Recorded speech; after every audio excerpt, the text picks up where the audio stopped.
Jake, just on from your side of the ball, what kind of, I want to talk about the offensive line now for a second, because you've seen it. What kind of improvement have you seen from when you got here, whatever that was, 16, 15, 17, yeah, 17. 13, Yeah. whatever. Feels like it.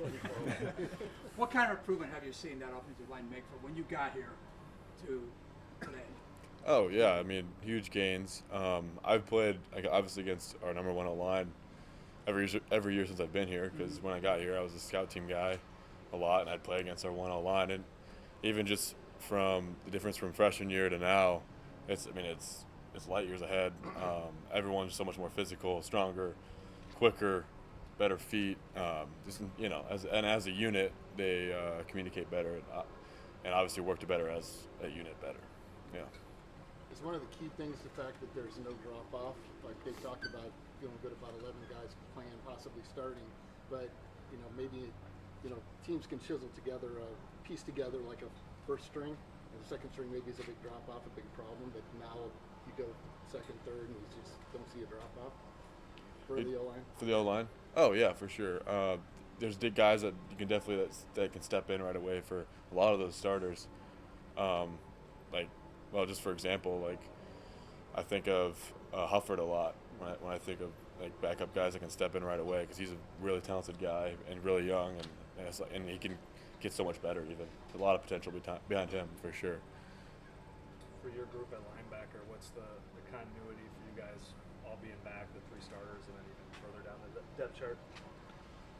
Yeah, obviously there's a huge advantage for me, Mike, and OV to be back with each other, just because I think we communicate really well. We really play off each other really well, but I gotta give a lot of credit to those twos and threes behind us because at my position we have three guys that I think that could fill in for a game and we'd be fine. I think Day Day and Kendall Jackson are huge. Like he's made huge improvements. Then obviously you got Eric Horn at Sam and Gary behind OV, and they all can play an entire game, and I think we'd be able to be fine for sure. With you all three being back, do you feel like you're the anchor of that defense? Because there are other spots that are going to have to be filled from starters that are gone from last year. I mean, yeah, obviously we have a lot of pull, which is our leadership and seniority, but I think for me that the core of our defense is our D line because it starts from there. I mean, those guys never get enough credit. They're often taking on 2 or 3 linemen at a time, so us linebackers can play off them, and then the safeties can play off us.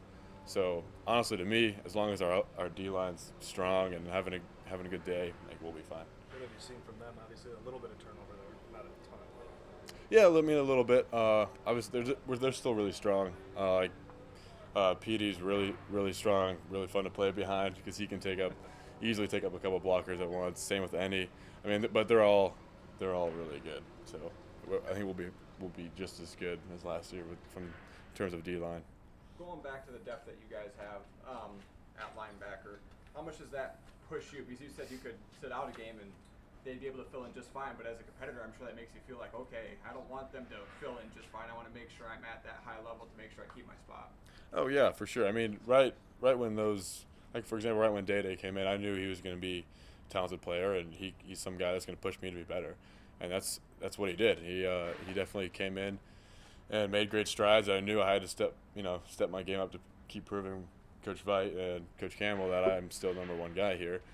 But it's good to see that because they're all pushing each other too. Like Kendall Jackson's pushing Day Day, and then Day Day's pushing me. So, but yeah, I totally agree.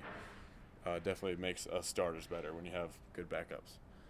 Is there anything in your personal journey here, and when you kind of joked that feels like it was before 2017, earlier and all that, but I mean, taking a lot of steps from getting into special teams a couple games in and moving into starters role, being able to play multiple spots there. Is there anything that's surprised you or you surprised yourself that you were able to adapt to or overcome as you reach the level you've reached? Yeah, I mean, it does help getting in just on special teams as a freshman because you kind of just get a feel for that speed of the game, the physicality, and basically what it takes to get on the field, the amount of trust that's needed. But another thing that's huge for getting on the field is just having that great leadership in the linebacker room. Like that's another tribute to Coach Veit. He's always had good, senior leaders in the linebacker room. and that's why you like over the years you don't really see much drop off even as seniors leave and move on. Like it seems like the linebacker room is always really strong over the last few years. Any other questions for Jake?